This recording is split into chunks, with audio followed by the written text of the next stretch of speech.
RCB versus Punjab மேட்ச்ல RCB அணி பஞ்சாபை வீட்டுக்கு அனுப்பி பிளேயர் வாய்ப்பு ஆர்சிபி பிரகாசமாக்கி இருக்காங்க. ஆர்சிபி விசஸ் பஞ்சாப் மேட்ச்ல டாஸ் வெற்றி பெற்ற பஞ்சாப் பந்து வீச்சு தேர்வு செய்ய ஆர்சிபி முதல்ல பேட்டிங் ஆனாங்க. பஞ்சாபோடைய மோசமான ஃபீல்டிங் காரணமா தொடக்கத்துல நிறைய கேட்ச விட்டாங்க. இருந்தாலும் பாப் 7 பாலுக்கு 9 அடிச்சு அவுட் ஆக, பில் ஜக் 7 பாலுக்கு 12 ரன் அடிச்சிருக்கும் போது அவுட் ஆயிட்டாங்க. அதற்கப்புறம் உள்ள வந்த ராஜ்பர்தர் விராட் கோலி பவர் பிளேக்கு பிறகு அதிரடி விளையாண்டாங்க. பவர் பிளேக்கு பிறகு 3 ஓவர்ல 50 ரன் அடிச்சு 8 ஓவர்லயே ஆர்சிபி 300 ரன் அடிச்சாங்க. 10 ஓவர்லயே ஆர்சிபி 119 ரன் அடிச்சாங்க. இல்ல அதிரடியே விளையாண்ட ராஜ்பர்தர் 23 பாலுக்கு 55 ரன், R6 3 பவுண்டரி அடிச்சிருக்கும் போது சாம்கரன் போட்ட பால்ல பேட்ல ஒரு கேட்ச் கொடுத்துட்டு வெளில போயிட்டாங்க. அடுத்ததா வந்து கிரீன் விராட் கோலி கூட பார்ட்டிசிபேட் வச்சு 2 பேரும் மேட்ச் அதிரடியா எடுத்துட்டு போனாங்க. 10வது ஓவர்ல மழை குறுக்க வந்ததுனால கொஞ்ச நேரம் போட்டி தாமதமானது. மழைக்கு பிறகு அதிரடியா விளையாண்ட விராட் கோலி அவருடைய அரை சதத்தை 36 பாலுக்கு பூர்த்தி பண்ணார். அடுத்த 40 ரன் 17 பாலுக்கு அடிச்சிருந்தார். விராட் கோலி நடிச்சிருந்த இந்த மேட்ச்ல சதத்தை பூர்த்தி பண்ணிருக்கலாம். ஆனா 6 அடிக்க ட்ரை பண்ணி 47 பாலுக்கு 92 ரன், R6 7 பவுண்டரி 195 கிட்ட சேர்க்கிட்டு இருக்கும்போது அவுட் ஆக, கடைசியா வந்து DK 7 பாலுக்கு 18 ரன் அடிச்சு கேமியோ நாக்கில் ஆட, கிரீன் 27 பாலுக்கு 46 ரன் அடிக்க ஆர்சிபி 20 ஓவர் முடியல 7 விக்கெட்ல பிறகு 241 ரன் அடிச்சாங்க. பின்னர் கிளம்பி இறங்கிய பஞ்சாப் அணி தொடக்கம் மோசமா இருந்துச்சு. அந்த அணியை சேர்ந்த பிரபு சிம்ரன் முதல் ஓவர்லயே 6 ரன் அடிச்சு அவுட் ஆக, அதுக்கப்புறம் வந்து பேஸ்டோ 16 பாலுக்கு 27 ரன் அடிச்சிருக்கும் போது பர்பூசன் போட்ட பால பாப் டுப்ளிசி வேற லெவல் ஒரு கேட்ச் எடுத்திருப்பார்.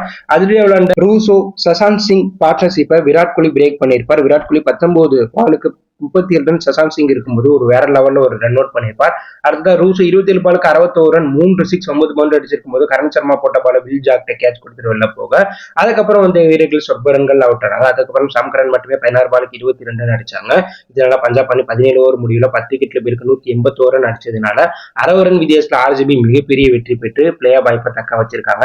இந்த மேட்ச்ல தோத்ததுனால பஞ்சாப் அணி 2வது அணியா இந்த IPL தொடரிலிருந்து இருந்து வெளியேறி இருக்காங்க. இதன் மூலம் பஞ்சாப் அணி 10வது முறையா தொடர்ந்து பிளேயர் வாய்ப்பை இழந்து வெளியேறின அணி அப்படிங்கிற மோசமான சாதனையை படிச்சாங்க. இந்த மேட்ச்ல ஆர்சிபியுடைய பந்து வீச்சு மிரட்டலா இருந்ததுனாலதான் மழை பெஞ்ச வியூ அதிகமா இருந்த பிச்சிலையும் பஞ்சாபுக்கு எதிராக அவங்க சொந்த மண்ணில் அபாரமா ஜெயிச்சிருக்காங்க.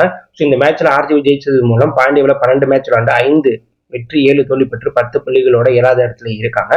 ஆர்சிபி அணிக்கு 10% பிளேயர் வாய்ப்பு இருக்கு. ஆர்சிபி பிளேயர் போகணும்னா பாயிண்ட் டேபிள் ஆர்சிபிக்கு மேல இருக்கக்கூடிய லக்னோ, DC போன்ற அணிகள் அடுத்து வரக்கூடிய ஒரு போட்டியில மோசமா தோக்கணும்.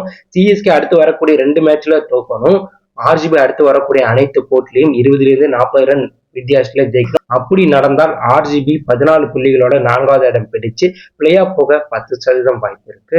ஆர்சிபி பிளே ஆஃப் போகணும்னா CSK, DC, LSG அடுத்து வரக்கூடிய போட்டிகள்ல தோக்கணும். நீங்க சொல்லுங்க, ஆர்சிபி பிளே ஆஃப் போக வாய்ப்பு இருக்கு? ஆர்சிபியோட அபார வெற்றியை பத்தி நீங்க நினைக்கிறீங்க? அப்படி கரெக்டாக கமெண்ட் லீவ் பண்ணுங்க. மறக்காம நம்ம சேனல் சப்ஸ்கிரைப் பண்ணி ஃபாலோ பண்ணுங்க.